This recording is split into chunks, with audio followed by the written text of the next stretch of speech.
সোমবার শেখ হাসিনা পদত্যাগ করে দেশ থেকে পালানোর পর বিপাকে পড়ে গেছে আওয়ামী লীগ।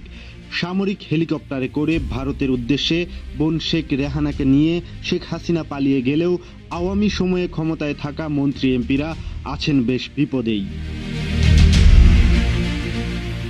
জানা গেছে অনেকে সুযোগ বুঝে বিদেশে পালিয়ে গেলেও বহু জ্যেষ্ঠ ও প্রতাপশালী মন্ত্রী এমপি ও অসংখ্য নেতাকর্মী আটকা পড়ে গা ঢাকা দিয়েছেন।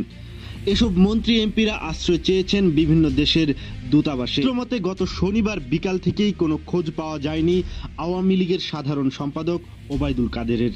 সেদিন ধানমন্ডিতে আওয়ামী লীগ সভাপতির রাজনৈতিক কার্যালয়ে আয়োজিত এক সংবাদ সম্মেলনে শেষবার তাকে দেখা গেছে।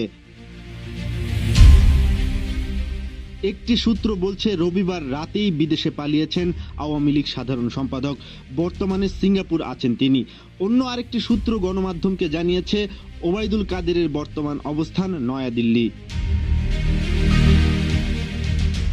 বিভিন্ন গণমাধ্যম বলছে গতকাল সোমবার ভোর থেকেই প্রভাবশালী মন্ত্রী এমপিদের অনেকের সাথেই যোগাযোগ করা যাচ্ছিল না।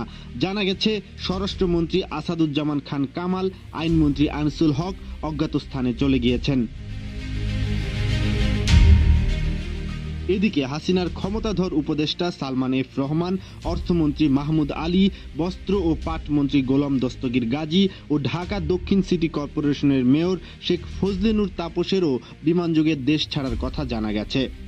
তবে এদের কে কোথায় গেছেন তা জানা যায়নি এখনো। হাসিনা সরকারের প্রভাবশালী মন্ত্রী হাসান মাহমুদের পরিবারের সদস্যদের দেশ ত্যাগের খবর পাওয়া গেছে। জানা গেছে EK 586 নম্বর ফ্লাইট যোগে তারা সংযুক্ত আরব আমিরাতের দুবাই বিমানবন্দরে গিয়েছেন। তবে অনেক চেষ্টা করেও অনেক মন্ত্রী এমপি দেশ ছাড়তে পারেননি। বিমান টিকিটের জন্য অনেক চেষ্টা করেও তারা তা সংগ্রহ করতে ব্যর্থ হয়েছেন। অনেকে পরিবারকে বিদেশে পাঠাতে পারলেও নিজেরা আটকে গেছেন।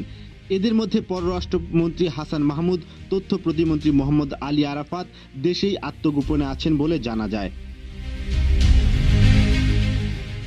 এদিকে শাহজালাল আন্তর্জাতিক বিমানবন্দরে আটক করা হয়েছে সাবেক ডাক, টেলিযোগাযোগ ও তথ্য প্রযুক্তি প্রতিমন্ত্রী জুনাইদ আহমেদ পলককে। জানা গেছে মঙ্গলবার বিকেল 3টার দিকে পলক ও তার ব্যক্তিগত দুজন কর্মকর্তা ঢাকার হযরত শাহজালাল আন্তর্জাতিক বিমানবন্দরে ভারতের রাজধানী দিল্লির উদ্দেশ্যে VIP লাউঞ্জে অপেক্ষা করছিলেন। এ সময় বিমানবন্দরের কর্মচারীরা তাকে সেখানে আটকে রাখেন। কিছুক্ষণ পর বিমান বাহিনীর কর্মকর্তারা এসে তাকে আটক করে ইমিগ্রেশন হেফাজতে নিয়ে যান।